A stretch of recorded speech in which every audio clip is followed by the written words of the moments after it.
Hi friends, సింధూర చెంచలమ్మ దగ్గరికి వస్తుంది. ఎందుకు వచ్చావంటుంది చెంచలమ్మ. చంటి నన్ను ఇక్కడ నుంచి దూరంగా తీసుకొని వెళ్తాను అంటున్నాడు. నేను ఎంత చెప్పినా వినటం లేదత్తమ్మ. ఎవరు ఏమన్నా నేను పట్టించుకోనత్తమ్మ. నన్ను మాత్రం దూరం చేయకు అత్తమ్మ అంటూ బ్రతిమలాడుతూ ఉంటుంది సింధూర. అప్పుడే చంటి వస్తాడు. అమ్మాయి గారు, ఇక్కడ ఏం చేస్తున్నారు అండి? పదండి వెళ్దాం అంటాడు చంటి. అత్తమ్మ, నేను ఇక్కడ ఉంటాను అంటే సత్యవతి అత్తయ్య కూడా ఒప్పుకుంది. వాళ్ళమ్మ మాట అంటే చంటికి వేదం అత్తమ్మ. మీరు ఒక్క మాట చెప్పండి అత్తమ్మ అంటుంది సింధూర.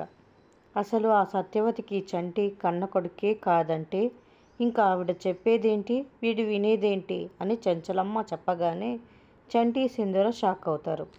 సత్యవతి చెంచలమ్మ కలిసి చంటి నా కొడుకు కాదని చెప్పి ఉంటుంది. మరి ఏం జరుగుతుందో తెలియాలంటే మరిన్ని అప్డేట్స్ కోసం ప్లీజ్ సబ్స్క్రైబ్ చేయండి. Thanks for watching.